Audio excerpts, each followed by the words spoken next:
गणनायकाय गणदैवताय गणाध्यक्षाय धीमहि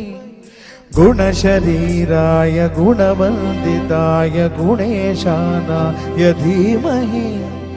गुणाधीताय गुणाधीशाय गुणप्रविष्टाय धीमहि